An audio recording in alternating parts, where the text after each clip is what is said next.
Hi, I'm Jessica Rudnicki with Reynolds and Reynolds. Welcome back to Connected.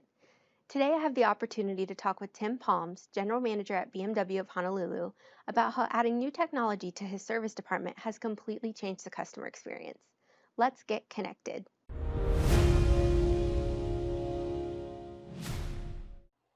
Tim, thank you so much for taking time out of your schedule to speak with me today. I really appreciate you being here. Thanks. Yeah, I'm glad to be here.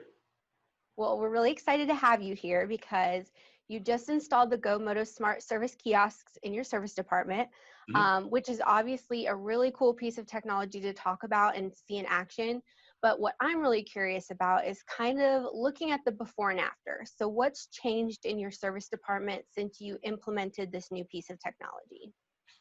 Well, one of the biggest things that's changed is the amount of time that it takes for the customer to do whatever it is they need to get done. So if that customer really needs to just drop the car off and go to work, that's all they have to do. They can just kind of drop the keys, sign the screen, and head off to work.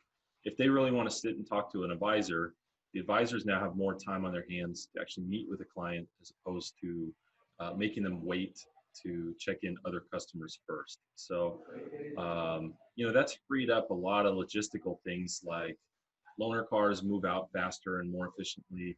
Our lounge gets less congested because there's less people waiting that don't really want to be waiting. And so it's really just helped to speed up a lot of the efficiencies for our staff, but really it's our customers that don't have to wait. And that's the biggest thing that I think the Go Motos have done for us. That's wonderful to hear. So what does your service department look like?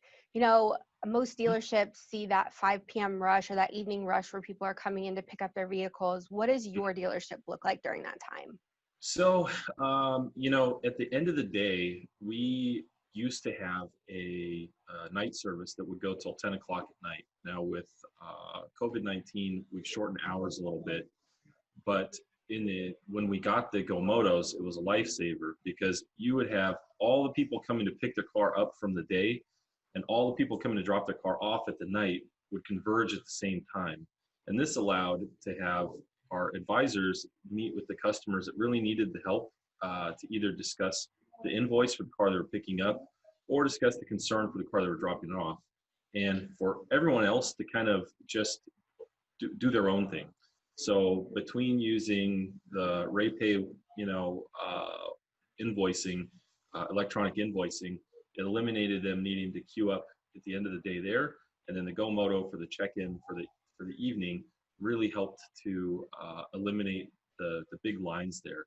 So what we saw is that cars were able to get into the shop quicker, get looked at by a technician, and actually get on the floor a little bit quicker in the evening instead of having to wait for an advisor or for a customer to speak with that advisor.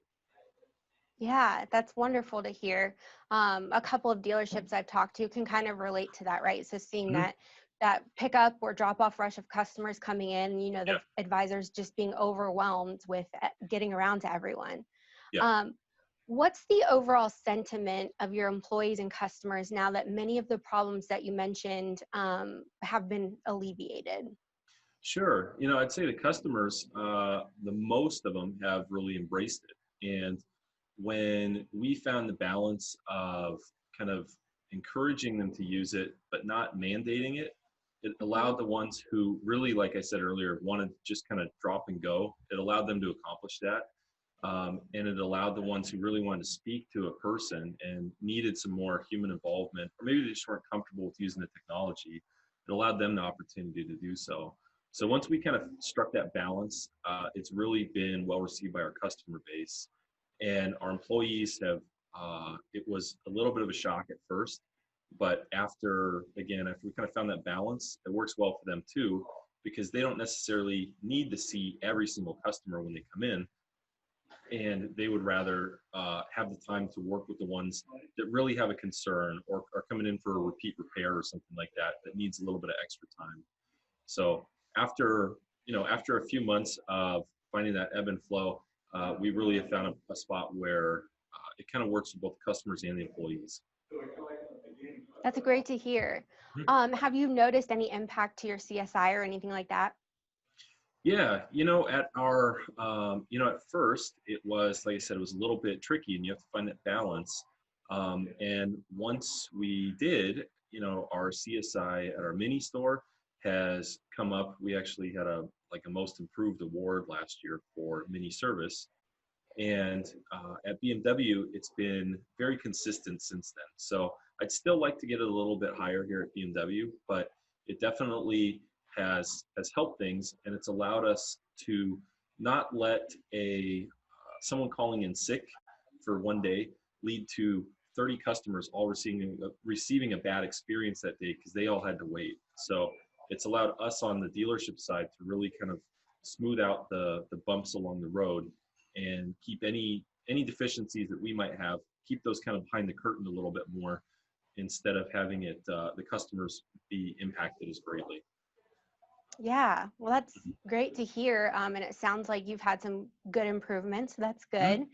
I'm also wondering, have you noticed any changes in the adoption and usage of the self-service kiosks, especially with like COVID-19? So as we've made this global shift towards social distancing, have your customers and employees started to become more comfortable using them? Absolutely.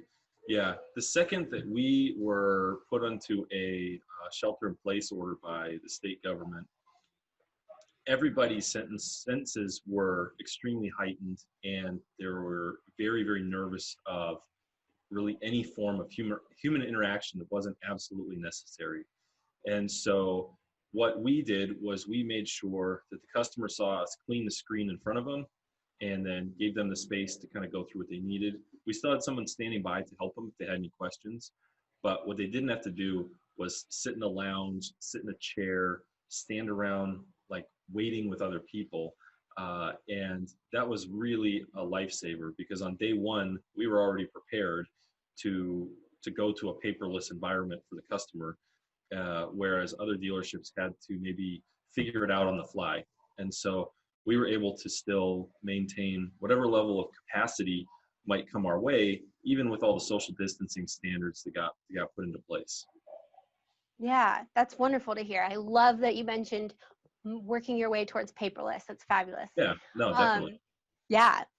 So I was doing a little research on BMW's philosophy, right? So what they stand for. And what I found was they always want to stay one step ahead and work to find innovative solutions today for the issues of tomorrow, which I love that.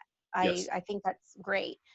So based off of what I'm hearing and what you've said, it definitely sounds like, your dealership is upholding the values of that philosophy by investing in new technology that will, keep you one step ahead. So kudos Mhm. to you for that.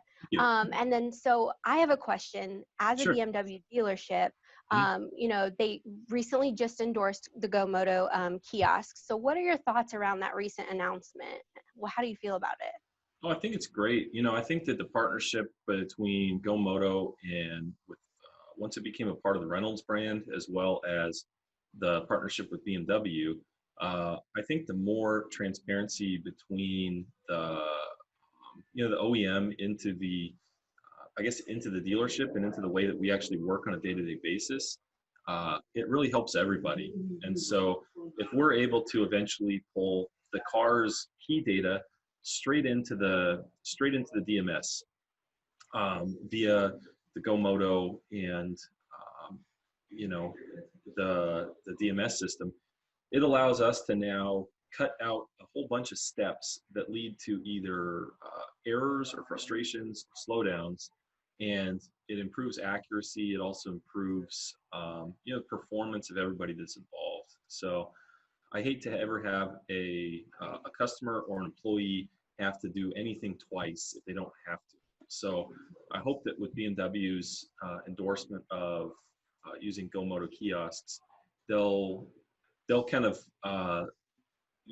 let a little bit more information be accessed directly in for the consumer's benefit at the end of the day. Sure. Yeah, I agree. And thank you for sharing your thoughts on that. I was just curious because I know it's still Yeah. a pretty new announcement that Mhm. just came out. And I am so glad that you are a Reynolds partner, and we're glad to also have you as a GoMoto customer. So thank you for that. Oh, thanks. Um, I wanted to thank you again for sharing your thoughts with us and talking about your current service process. But Mhm. while we have the audience, is there anything else that you'd like to add, or maybe any other best practices you want to share coming out of your dealership? I really think that just when you put new technology into the dealership, be it, we put DocuPad in when it launched, whatever that was, almost 10 years ago. We were, I think, the second BMW dealer to have GoMoto kiosks. I think you really just have to make sure that you just stay right on top of it and listen to your customers and listen to your employees. So you may have the best idea in the world. This is exactly how it's going to work. And your customers come in and they go, hey, this is a great tool, but this is how I would like it to work for me.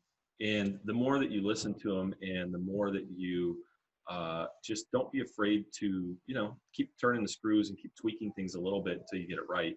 I think that's really the key. And, if you don't take the time and energy to put the technology in there that either your customers are accustomed to or that's going to help your employees out, at some point someone else will, and they'll either have your customer or they'll have your employee. And so I don't want either one of those to happen, and I would like to keep staying ahead of the curve. And I do encourage other dealers to as well, because right now is a difficult time for everybody that's working in a dealership. And so the more that we can provide a better experience for our customers, the more it helps out the whole entire dealer network, is really the way I feel about it. Well said. Very well said. Tim, thank you again for being here and for taking time out of your day today. We really appreciate you being on today. Well, thank you, Jessica. And I'm glad that, we were able to do this, and, look forward to doing it again sometime. Yeah, absolutely. Cool.